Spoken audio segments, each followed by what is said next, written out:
Rated PG. Patnubay at gabay ng magulang ay kailangan sa mga batang manonood.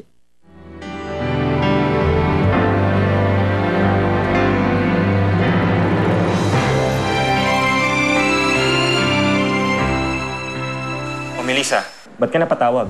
Kailangan ko kasi ng tulong niyo eh. Ano ba nangyari? Wala na akong ibang malalapitan. Si Melissa, hindi maganda ang lagay niya sa kamay ni Roberto. Sinasaktan ni Roberto si Melissa. Demonyo ka talaga! Melissa! Demonyo ako! Hindi mo makakawala sa akin. Kasi akin ka lang. Dadaan sana ako sa inyo. Yung kaibigan mo tumawag, humihingi ng tulong. Alin ako puntahan na natin sa baka kung anong nangyari sa kaibigan ko. Ako lang naman ang nagmanipulate na madiin si Felix. Kaya lahat ng bintang mo sa kanya hindi totoo. Gaya nga ng sinasabi niya, pinagkatuwaan lang siya ni na Brian nung gabing yun. Nangangalib siya kay Roberto. Hindi lang si Melissa, pati si Eva. Malabatan niyo po ako dito! Kailangan ng tulong ng mag-ina mo. Pero hindi na ako papayag na magtagumpay ka sa mga kahiyupan mo.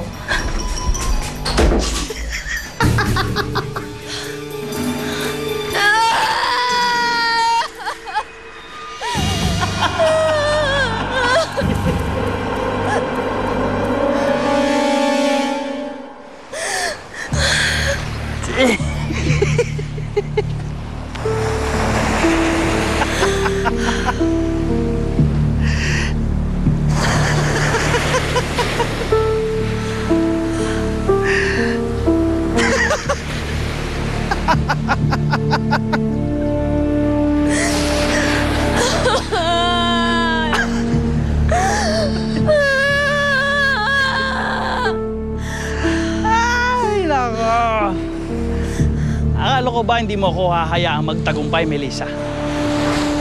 Ba't ka umiiyak? Ba't ikaw umalis? Hindi ba yun ang gusto mo?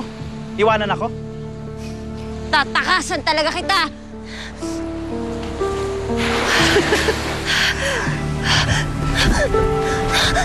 Ay nako, Melissa. Kung iniisip mo lang uwi ng dagat, huwag mo na ituloy yan. Dali ka mamatay mo lang yan. Mauubos lang ang lakas mo bago ka pa makakita ng lupa.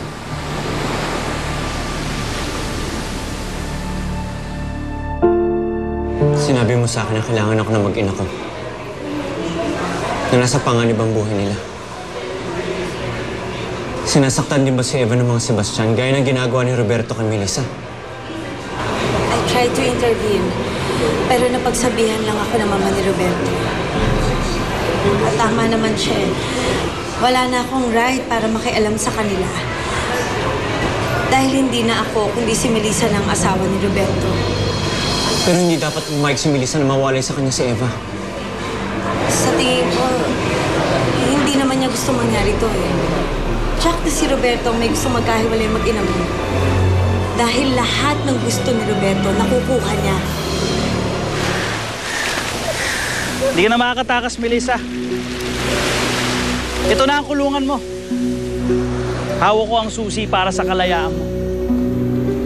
Hawak ko ang buhay mo. Kaya para hindi ka na mahirapan pa, makisama ka na lang. Dahil dito sa lugar na to, dito tayo magsisimula para sa bago nating buhay bilang mag-asawa. Hindi ka ba natutuwa? Isang paraiso ang pinagdalan ko sa'yo. Hindi ito paraiso, Roberto! Impyerno to! Hayop ko, Roberto!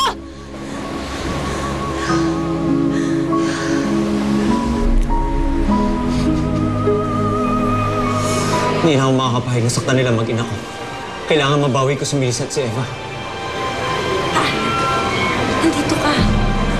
Hindi ko alam. Ewan ko. Basta kailangan makalabas ako dito. Kailangan malaman ko na ligtas ang mag-ina ko.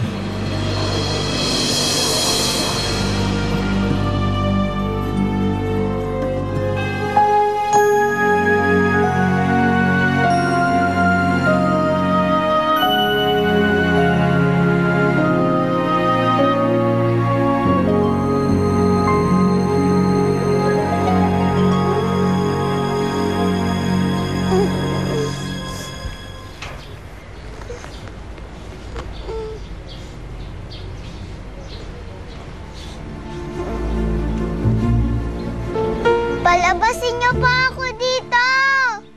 Tulong! Tulong! Palabasin niyo po ako dito! Tulong! Palabasin niyo po ako dito! Tulong! Tulong! Palabasin niyo po ako dito!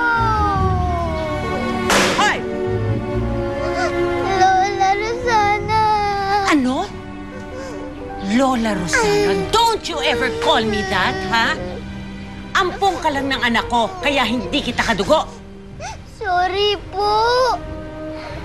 Promise po, hindi na po ako mag-iigay. Palabasin niyo lang po ako dito. Masakit na po yung tiyan ko. Well, kaya nga ako nagdala ng pagkain dito because I wouldn't want you to think na masama akong tao. Kaya ayan, dinalang kita ng pagkain mo.